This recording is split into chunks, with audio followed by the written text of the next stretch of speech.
നമ്മളിപ്പോൾ വീണ്ടും വന്നത് യൂട്യൂബ് നമ്മുടെ യൂട്യൂബ് മീഡിയയിൽ, അതായത് തൊഴിൽ മീഡിയയിലേക്ക് എല്ലാവർക്കും ബിഗ് ബോസ് ടോക്കാണ്. അതിനു മുമ്പ് കുറച്ച് ദിവസം തിരക്കായിരുന്നു. നമ്മുടെ പുതിയൊരു ഷോർട്ട് ഫിലിം അധോമുഖം വന്നതുകൊണ്ട് അതിൻ്റെ ബാക്കിലേക്ക് പോയിക്കൊണ്ട് അതിൻ്റെ കാര്യമായ കുറേ വർക്കും കാര്യങ്ങളായിരുന്നു. നമ്മൾ ഫസ്റ്റായി അഭിനയിച്ച അധോമുഖം സംരക്ഷിത പ്രതികരണം നല്ലൊരു അഭിപ്രായമായിരുന്നു. ഈ യൂട്യൂബിൻ്റെ താഴെ നമ്മൾ അതിൻ്റെ ലിങ്കും കാര്യങ്ങളൊക്കെ നമ്മുടെ യൂട്യൂബിലും ഇട്ടിട്ടുണ്ട്. കിച്ചൺ ക്രിയേഷൻസിന്റെ ബാനറിലാണ് ഈ ഒരു ഷോർട്ട് ഫിലിം നടന്നിരിക്കുന്നത്. തിരുവനന്തപുരത്താണ് ഈ ഷൂട്ടിംഗ് നടന്നിരുന്നത്. അപ്പോൾ നല്ലൊരു ഡ്രാമ ഒക്കെ ഫീൽ ചെയ്യുന്ന ഒരു ഡ്രാമ പോലത്തെ ഒരു കാറ്റഗറിയിൽ പറ്റുന്ന ഒരു കഥാപാത്രമാണ്. നിങ്ങൾ കണ്ടിട്ടില്ലെങ്കിൽ ഇനിയും നിങ്ങൾ എൻ്റെ യൂട്യൂബിലോ കിച്ചൺ ക്രിയേഷൻസ് എന്ന് പറയുന്ന സുനിൽ ഡയറക്ടർ ചെയ്ത അവരുടെ യൂട്യൂബിൽ ചെന്ന് ഈ ഷോർട്ട് ഫിലിം കാണുക. നിങ്ങളെ വലിയ കമൻസും വിലയിരുത്തലും നമുക്ക് ആവശ്യമുണ്ട്. നിങ്ങളുടെ സപ്പോർട്ടാണ് നമുക്ക് വേണ്ടത്. അപ്പോൾ നമുക്ക് തുടങ്ങാം. ബിഗ് ബോസ് ഒരാഴ്ച കഴിഞ്ഞല്ലേ, നമ്മൾ ഒരാഴ്ച കഴിഞ്ഞ് റീസെൻ്റിലാണ് ഈ വീഡിയോ ഇടുന്നത്. അപ്പോൾ കാരണം എന്താണെന്ന് വെച്ചാൽ ബിഗ് ബോസിന് തീരെ കണ്ടന്റ് ക്ഷാമം ഉണ്ടായി എന്ന് തന്നെ പറയാം. ബിഗ് ബോസിന്റെ കണ്ടന്റ് ക്ഷാമം വന്നപ്പോൾ നമുക്ക് ബിഗ് ബോസിനോട് പറയാൻ ഒന്നുമില്ലാതായി. ബിഗ് ബോസ് നിങ്ങൾ തന്നെയാണ് ബിഗ് ബോസ് വേണമോ വേണ്ടയോ ന്യായം. കഴിഞ്ഞ ഒരു ആഴ്ചത്തെ വീക്ക് എന്ന് പറയുന്നത് ഫാമിലി വീക്കാണ്. നമ്മൾ പറഞ്ഞില്ലേ, നമുക്ക് വലിയ ഇൻട്രസ്റ്റ് ഒന്നുമില്ല ഫാമിലി വീക്കിനെ കുറിച്ച്. മറ്റുള്ളവർക്ക് പാശ്ചാത്യം കാണിക്കുന്ന രീതിയിലായിരിക്കും ഫാമിലി വീക്ക് വന്നാൽ. ഒരു വിഭാഗക്കാർക്ക് ഫാമിലിയെ കൊണ്ടുവരാൻ കഴിയില്ല, മറ്റൊരു വിഭാഗക്കാർക്ക് ഫാമിലിയെ കൊണ്ടുവരും. അപ്പോൾ അതൊരു ഫേവറിസമാണ്. ആ ഫേവറിസത്തിനോട് നമ്മൾ ഒട്ടും യോജിക്കുന്നില്ല. അത് ഏതൊരു ഷോ, ഏതൊരു ക്രെഡിബിലിറ്റി, എന്തുമായിക്കോട്ടെ, ഇത് ക്രെഡിബിലിറ്റിക്ക് ചേർന്ന് പ്രവർത്തിയില്ല. പിന്നെ ഈ ഷോ കൊണ്ട് എന്താണ് ഉദ്ദേശിക്കുന്നത് എന്ന് നമുക്കറിയാം. മാനുഷിക പരിഗണന അല്ല ഉദ്ദേശിക്കുന്നത്. നമ്മുടെ സമൂഹത്ത് വന്നിറങ്ങിയാൽ നമുക്കുണ്ടാകുന്ന ചേതോ വികാരം എങ്ങനെയായിരിക്കുമോ ആ ഒരു റെസ്പെക്റ്റ് ആണ് ഇതിൽ കിട്ടുക. അപ്പോൾ സമൂഹം അംഗീകരിക്കുന്ന ഒരു ജീവിതത്തിൽ നമ്മൾ എത്തണം. സമൂഹം നമ്മൾ എത്തിക്കില്ല, നമ്മളായിട്ട് തന്നെ എത്തണം. അതിനു വേണ്ടിയുള്ള ഒരു ഷോ ആണ് ബിഗ് ബോസ്. അപ്പോൾ ബിഗ് ബോസ് സീസൺ 7 നമ്മളെ ഒരുപാട് പ്രതീക്ഷപ്പെടുത്തി. ഇപ്പോ 50 കയറി ഒരു 61 എപ്പിസോഡ് എങ്കിലും എത്തി. ലൈവായ കാര്യങ്ങൾ ഒരുപാട് നമ്മൾ കാണുന്നുണ്ട്. ഞാൻ ഒരു ആഴ്ചത്തെ വീക്കിലി മൊത്തത്തിൽ പറയുകയാണ്, എനിക്ക് ഇഷ്ടപ്പെട്ടിട്ടില്ല. വളരെ ഫേവറബിലിറ്റി ആയിട്ട് എനിക്കൊന്നും തോന്നിയില്ല.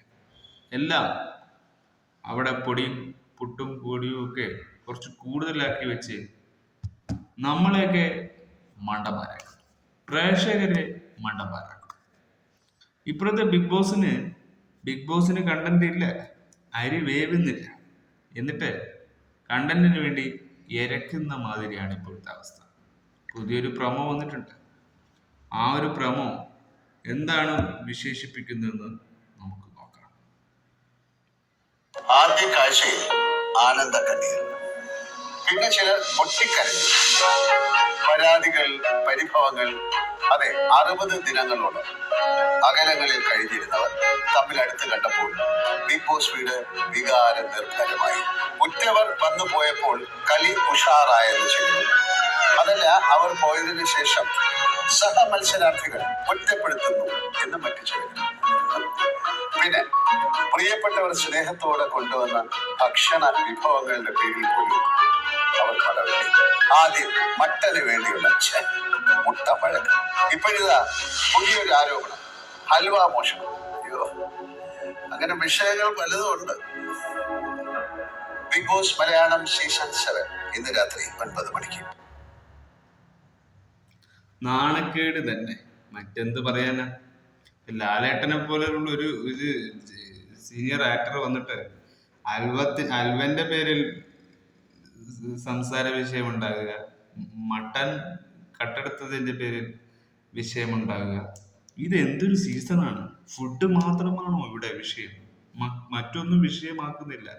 ജയിൽ ടാസ്ക് എടുത്താലും അതിലും ഫുഡും, അതിൽ ക്യാപ്റ്റൻസി ഞാൻ തന്നെയാണെന്ന് നിങ്ങൾ ഇഷ്ടപ്പെട്ടിട്ടില്ലെങ്കിലും ഞാൻ തന്നെ ക്യാപ്റ്റനിൽ നിന്ന് അംഗീകരിക്കുന്ന ഒരു ചമയലാണ്. അതായത് ക്യാപ്റ്റൻസി എന്ന് പറഞ്ഞ ഒരു സ്ഥാനം കിട്ടിയാൽ ഞാനാണ് ബിഗ് ബോസിലെ രാജാവ് എന്ന് ചിന്തിക്കുന്ന ചില ക്യാപ്റ്റൻസി മത്സരാർത്ഥികൾ. ഇവരെല്ലാവരുടെയും ഒരേ നേച്ചറാണ്, ഒരേ ഒരേ ഒരേ ഫുഡാണ് ഇവിടുത്തെ മെയിൻ വിഷയം. അടുക്കളയാണ് ഇവിടെ. അടുക്കളയിൽ കലഹം എന്ന് പറയുന്ന രീതിയാണ് ബിഗ് ബോസിന്റെ തുടക്കം. ഇന്നത്തെ ദിവസമാണ് ലാലേട്ടൻ വരുന്നത്. ഇത് 61 ദിവസത്തെ ഒരു ആഴ്ച കഴിഞ്ഞാൽ നെക്സ്റ്റ് വീക്കിലേക്ക് പോകും. ഇപ്പോ ഇന്ന് 1-2 പേർ പുറത്തു പോയേക്കാം. അതുകൊണ്ട് തന്നെ ഞാൻ പറയുന്നത് ബിഗ് ബോസ് സീസൺ 6-7 സീസൺ 4-നെക്കാട്ടി മെച്ചപ്പെട്ട ഒരുപാട് കോണ്ടന്റ് ഇപ്പം വരുന്നുണ്ട്. ഇപ്പൊ ഷാനവാസാണ് മൊത്തത്തിൽ പല കണ്ടന്റായി കൊണ്ടുവരുന്നത്. ഷാനവാസിന്റെ നല്ല വശമല്ല, എന്നാലും മോശപരമായ രീതിയിൽ ഷാനവാസ് മൊത്തം ബിഗ് ബോസിൽ കളിച്ചുകൊണ്ടിരിക്കുകയാണ്. പിന്നെ അനീഷ് കൂടെ കളിക്കുന്നുണ്ട്. മറ്റു മത്സരാർത്ഥികൾ, നെവിന്റെ മറ്റൊരു സ്ട്രാറ്റജി, സ്പൈസ് കുട്ടൻ നെവിന്റെ ഒരു കണ്ടന്റ് തന്നെയായിരുന്നു. നെവിൻ ഇല്ലെങ്കിൽ സ്പൈസ് കുട്ടൻ ഇല്ല എന്ന് തന്നെയാണ് എന്റെയും ഒരു അഭിപ്രായം. അപ്പോ ഇത് സമപ്രായമല്ല, ഓരോരാളുടെ പേഴ്സണൽ അഭിപ്രായമായിട്ടാണ് കരുതേണ്ടത്. അപ്പോ ഈ ബിഗ് ബോസ് ഷോ എന്ന് പറയുന്നത് ഒരു സാധാരണ ഷോ അല്ല, ഇറ്റ്സ് ബിഗിനിങ്. അപ്പോ ബിഗിനിങ് സ്റ്റേജ് ആണ് ഇപ്പോൾ സീസൺ 7-ന്റെ തുടക്കം ഇട്ടിരിക്കുന്നത്. അപ്പോൾ നമുക്ക് ജിസേലിന്റെ പ്രകടനങ്ങളും ഒക്കെ ഇപ്പൊ പെൺബുദ്ധിയാണ് ഇപ്പോൾ മൊത്തം കാണിക്കുന്നത്. ആണുങ്ങളുടെ ശരീരങ്ങളെല്ലാം ഇല്ലാതാകുകയും പെൺബുദ്ധി വളർന്നു വരികയും ചെയ്യുന്ന ഒരു കാലഘട്ടത്തിലേക്ക് പോവുകയാണ്. ആണുങ്ങളൊക്കെ ക്ഷയിച്ച്, പക്ഷെ എവിടെയും പരദൂഷണവും അപഹാസ്യതയും ഒക്കെ ഉണ്ട്. പരദൂഷണ പറച്ചൽ ആരുടെ മുന്നിലും ഉണ്ട് എന്ന്, പെണ്ണുങ്ങൾ മാത്രമല്ല ആണുങ്ങളും പരദൂഷണം പറയുന്നുണ്ട് എന്നത് തെളിയുന്ന ഒരു സീസണാണ്. അപ്പോ വളരെ എന്തൊക്കെ തെളിയിക്കാൻ പറ്റുമോ അതൊക്കെ തെളിയാനുള്ള സാഹചര്യങ്ങൾ മൊത്തം ഈ ഷോയിലൂടെ നമുക്ക് വെളിപ്പെടും. അപ്പോ ഒരു ഗ്രീൻ കാർഡ് നമുക്ക് പറ്റില്ല, ചുവന്ന കാർഡ് തന്നെ. പക്ഷെ ഒരു ഇമ്മ്യൂണിറ്റി പവർ ഉണ്ടോ എന്ന് നോക്കാൻ നമുക്ക് പറ്റില്ല. പക്ഷെ എല്ലാം ഫുഡിന്റെ വകയിലും ഇതിന്റെ വഴക്ക് തന്നെയാണ്. മൊത്തം കലഹം തന്നെയാണ്. ഫുഡാണ് വിഷയമെന്ന് മെയിൻ പറയാം. എന്തോ ആവോ, ലാലേട്ടൻ പറഞ്ഞ മാതിരി എന്തൊക്കെയാ കാണിക്കുന്നത്. മൊത്തം വഴക്കോട് വഴക്ക്, കലഹത്തോട് കലഹം.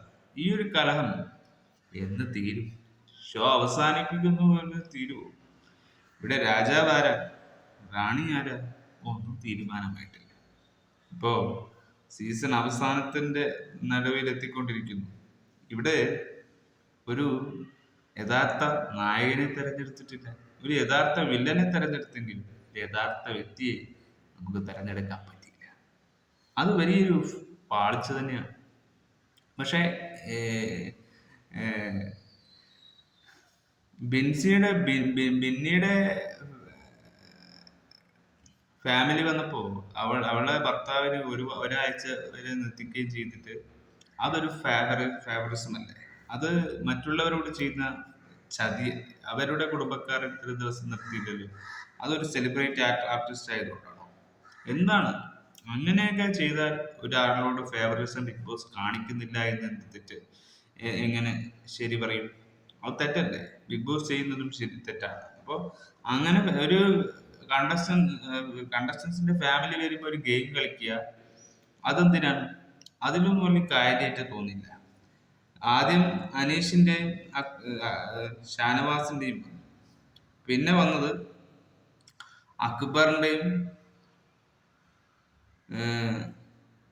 അക്ബറിന്റെ ഫാമിലിയാണ് വന്നത്. പിന്നെ ഓരോ അവിടെ നിൽക്കുന്ന ഓരോ കണ്ടസ്റ്റൻസിന് പിന്നെ പിന്നെ വൈക്ക് ലാസ്റ്റ് ഒണിയലിന്റെയും ഏർ, മൂന്ന് പേർ അനുമോളുടെയും സാബുമോന്റെ അല്ല ലക്ഷ്മിയുടെയും ഒക്കെ വന്നു. ഈ നിൽക്കുന്ന മൊത്തം കണ്ടസ്റ്റൻസിന്റെ ഫാമിലീസ് ഒക്കെ വന്ന് പോയി കഴിഞ്ഞു. ഓരോരുത്തർ പിന്നെ ഇവരുടെ മാത്രം ഫാമിലി വന്നില്ല. അതായത് ലെസ്ബിയൻസ് കപ്പിൾസിന്റെ ഫാമിലി മാത്രം വന്നില്ല.